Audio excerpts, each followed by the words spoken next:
வணக்கம். விருச்சக ராசி குரு பெயர்ச்சி பலன்கள் 2025 வருகின்ற 11ஆம் தேதி 5ஆம் மாதம் 2025 குரு பகவான் பெயர்ச்சி பெறுவார். விருச்சக ராசியான உங்களுக்கு குரு பகவான் பெயர்ச்சி பெற்று அஷ்டமஸ்தானம் என்று சொல்லக்கூடிய 8ஆம் இடத்தில் அமருவார். 8ஆம் இடம் என்பது கஷ்டங்களும் நஷ்டங்களும் துன்பங்களும் வருமான குறைவும் எதிரிகளால் தொல்லைகளும் கொடுக்கக்கூடிய ஸ்தானம். குரு பகவான் எப்பொழுதுமே ராசிக்கு 2, ராசிக்கு 5, ராசிக்கு 7, ராசிக்கு 9, ராசிக்கு 11 இந்த இடங்களில் வரும்போது நற்பலன்களை செய்வார்.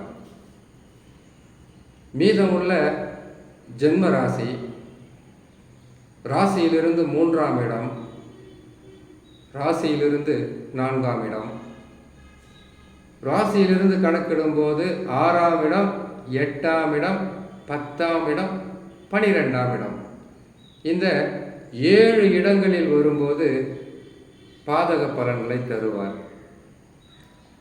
இருப்பதிலேயே அதிகமான கெடு பலன்களை தருகின்ற இடமாக ராசியிலிருந்து 3, ராசியிலிருந்து 6, ராசியிலிருந்து 8, ராசியிலிருந்து 10 இது அதிகப்படியான கஷ்டங்களும் நஷ்டங்களும் துன்பங்களும் தரக்கூடிய ஸ்தானம்.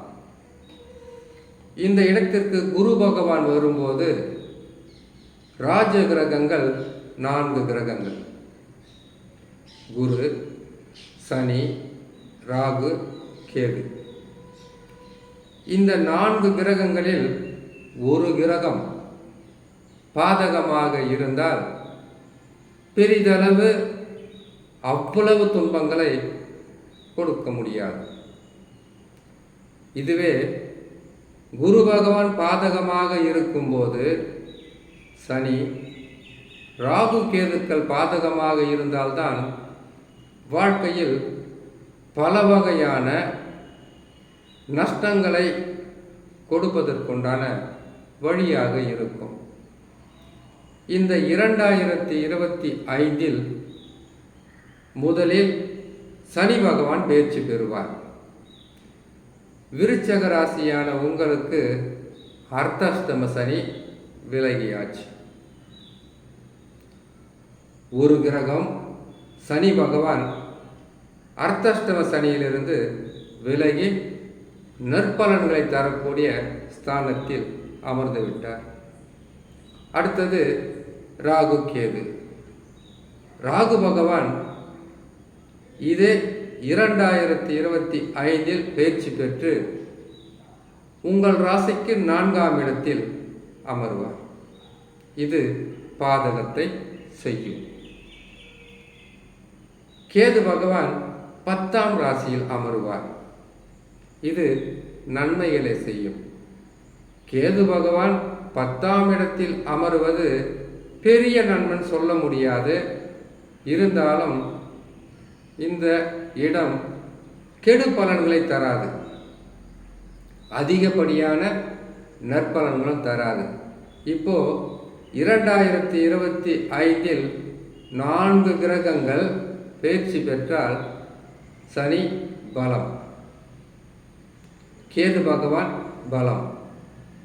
மீதமுள்ள 2 கிரகங்கள், ஒன்று ராகு பகவான், மற்றொன்று குரு பகவான். இந்த 2 கிரகங்கள் உங்களுக்கு கடுமையான பாதிப்புகளை தந்தாலும் சனி பகவான் காப்பாற்றுவார். கேது பகவான் காப்பாற்ற வழிகளை காட்டுவார். ஆனால் சனி பகவான் கர்மக்காரகன். கர்மக்காரகனே உங்களுக்கு நல்ல இடத்தில் இருக்கிறார். குரு பகவான் தர்மக்காரகன். தர்மக்காரகன்னா என்ன? நாம் செய்கிற தொழில் நல்ல நிலையில் நடக்க வேண்டும் என்றால் அதற்கு குருவின் பலம் வேணும். வீட்டில் சுப நிகழ்ச்சிகள் நடக்க வேண்டும் என்றால் குருவின் பலம் வேணும். நாம் கொடுக்கல் வாங்கல், நாம் செய்கின்ற அனைத்து வகையான செயல்களிலும் வெற்றி பெற வேண்டும் என்றால் குரு பலம் வேண்டும். வீடு கட்டுறது, இடம் வாங்கிறது, எதுவாக இருந்தாலும் சுப நிகழ்ச்சிகள் சொல்லக்கூடிய எத்தனை வகையான சுப நிகழ்ச்சிகளாக இருந்தாலும் அதற்கு முதலில் நமக்கு நற்பலன்களை செய்யக்கூடிய கிரகமாக குரு பகவான் தான் வருவார். இத்தகையான சிறப்பு வாய்ந்த குரு பகவான் 8 மறைவு. அவ்வளவு சிறப்பான பலன்கள் தர முடியாது. குரு பகவான் 8 இருக்கும்போது மறைமுகமான எதிரிகள், மறைமுகமான எதிர்ப்புகள், செய்யும் தொழிலில் தடைகள், குடும்பத்தில் தேவையில்லாத பிரச்சனைகள், கொடுக்கல் வாங்கலில் தேவையில்லாத சிறு வார்த்தைகளால் கூட பெரிய சண்டைகள் வரும். குடும்பத்தில் நிம்மதி என்பது அவ்வளவு எளிதில் கிடைத்து விடாது. பொருட்கள் திருடு போகிறது குரு பகவான் 8ஆம் இடத்திற்கு வந்தார். மற்றவர்களால் ஏமாற்றங்களை சந்திப்பது குரு பகவான் 8க்கு வந்தார். வண்டி வாகனங்கள் பழுதடைவது அல்லது சிறு செலவுகளை வைப்பது குரு பகவான் 8 அமரும்போது. சாதாரணமாகவே வேலை செய்கிறவர்களுக்கும் சரி, அரசாங்க ஊழியர்களுக்கும் சரி, சொந்த தொழில் செய்பவர்களுக்கும் சரி, வியாபாரம் செய்பவர்களுக்கும் சரி, யாராக இருந்தாலும் குரு பகவான் 8 வந்தால் அவர்களுக்கு போட்டி இருக்கும், போராமை இருக்கும், எதிர்ப்புகளை தெரிவிக்கலாம். குடும்பத்தில் நிம்மதியற்ற சூழ்நிலையும், செய்யும் தொழிலில் பல வகையான போராட்டங்களும் கட்டாயம் கொடுப்பார். இது குரு பகவான் 8ஆம் இடத்தில் அமர்ந்தால் தரக்கூடிய பலன். இப்பொழுது சனி நல்லா இருக்கிறார் இல்லையா? குரு பகவான் செய்ய வேண்டிய படு பாதகத்தை தடுப்பார். உங்களுக்கு நல்லது நடப்பதற்குண்டான வழியும் சனி பகவான் செய்வார். தொழிலில் வரக்கூடிய பல வகையான சிக்கல்களும், தொழில் மாற்றம், வியாபார மாற்றம், வீடு மாற்றம், இப்படியெல்லாம் மாற்றங்கள் இருக்கு இல்லையா? இந்த மாற்றங்களை கட்டுப்படுத்தி, அதாவது பெரிதளவு பாதகம் தராமல் அதை ஒரு அளவோடு கட்டுப்படுத்தி வழி நடத்தக்கூடிய அமைப்பில் கேது பகவான் வழி நடத்துவார். குரு பகவான் உடல் நலத்தில் பாதகத்தை தரக்கூடிய இதே காலகட்டத்தில் ராகு பகவானும் உடல்நிலையில் மிக மோசமான பாதகத்தை தந்து விடுவார். இப்போ குரு பகவான் பாதகம், அவர் கெட்டதை தான் செய்வார். அவரிடத்திலிருந்து அவர் செய்கின்ற கெடு பலன்களை தடுத்து உங்களுக்கு நற்பலன்களை தருவதற்கு சனி பகவான் முயற்சி செய்து காப்பாற்றுவார். இதனுடன் உங்களுடைய சொந்த ஜாதகம் சிறிதளவு நன்மை செய்யக்கூடிய தசாவாக இருந்தால் போதும், பெரிதளவு பாதகம் இருக்காது. சரி, தசாவும் சரியில்லை, இப்போ என்ன செய்யறது? பரிகாரம் செய்யணும். இப்போ குரு பகவானும் பாதகம், ராகு பகவானும் பாதகம், தசாவும் பாதகம் வச்சுக்குங்க. பரிகாரம் செய்கிறதுடன் கெட்ட நேரம்னு விருச்சக ராசியான உங்களுக்கு தெரிஞ்சு போச்சு. கெட்ட நேரம், கெட்டது தான் நடக்க போகுதுன்னு உங்களுக்கு முன்னெச்சரிக்கை பதிவாக இதை எடுத்துக்கிட்டு எந்த பிரச்சனை வந்தாலும், நேரம் சரியில்லை, கிரகங்கள் சரியில்லைன்ற ஞாபகம் உங்களுக்கு இருக்கணும். ஒன்று, குரு பகவான் பயிற்சி பெற்று 12 மாதம் ஒரே பலனை கொடுக்க மாட்டார். அவர் பயிற்சி பெறுவார். 5 அல்லது 6 மாதங்கள் மட்டும் கடுமை காட்டுவார், கொடுமை செய்வார். அதற்கு பிறகு அவரால் உங்களுக்கு பெரிதளவு பாதகத்தை தர முடியாது. அதற்கு பிறகு குரு பகவான் 5 அல்லது 6 மாதங்கள் கடுமையான கஷ்டங்களை கொடுத்துவிட்டு அதற்கு பிறகு மெல்ல மெல்ல அந்த கெடு பலன்களை குறைத்து கொண்டு நற்பலன்களாக கொடுக்க ஆரம்பித்து விடுவார்.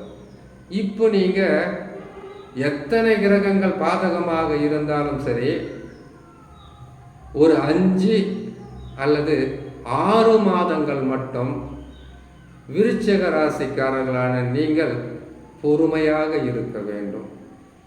இந்த நேரங்களில் இறை நம்பிக்கை, குலதெய்வ வழிபாடு, இஷ்ட தெய்வ வழிபாடு, குரு பகவான் பாதகமாக அமருகின்ற காலங்களில் குரு தட்சிணாமூர்த்தியை வணங்கி வருவது, பொருளாதாரத்தில் மிகவும் கஷ்டங்களும் நஷ்டங்களும் வந்தால் நேரம் சரியில்லைன்னு பொறுமையாக இருப்பது, பகைவர்களே உங்களுக்கு பல வகையான தொல்லைகளை தந்தாலும் விலகிச் செல்வது, பொறுமை காப்பது. இத்தகைய செயல்களை விருச்சிக ராசிக்காரர்களான நீங்கள் செய்து வந்தால் 6 மாதம் பொறுமையாக இருங்க. அதற்கு பிறகு நற்பலன்கள் நடந்துடும். முதல்ல கிரகங்கள் எல்லாம் நல்ல பலனை தரட்டும், இல்லை கெடு பலனையும் தரட்டும். ஜாதகத்தில் நடப்பு தசை நல்லா இருக்கான்னு பாருங்க. அது பலமாக இருந்தால் கிரகங்கள் மாறும், நல்லதும் செய்யும் கெட்டதும் செய்யும், விலகி போயிடும். ஆனால் நிலையாக நமக்கு நற்பலன்களை தருவது தசா மட்டும்தான். அந்த தசா நல்லா இருக்கான்னு பாருங்க. அது சரியில்லைன்னா நான் சொன்ன இந்த பரிகாரங்களை செய்யுங்க. ஒரு 5-6 மாதம் பொறுமையாக இருக்கணும்னு தெரிஞ்சுக்குங்க. பெரிதளவு பாதகங்கள் வந்தாலும் 6 மாதம் பொறுமையாக இருக்கணும் அப்படி என்பதை நீங்கள் நினைச்சா போதும். பெரிதளவு கஷ்டங்களும் இருக்காது, துன்பங்களும் இருக்காது. அப்படி வந்தாலும் அதிலிருந்து மீண்டு வருவதற்குண்டான பரிகாரமும் சில மாதங்களும் பொறுமையாக இருந்தாலே போதுமானது, நற்பலன்கள் நடக்கும் என்று சொல்லி இன்னும் ஒரு நல்ல பதிவில் உங்களை நான் சந்திக்கிறேன். நன்றி, வணக்கம்.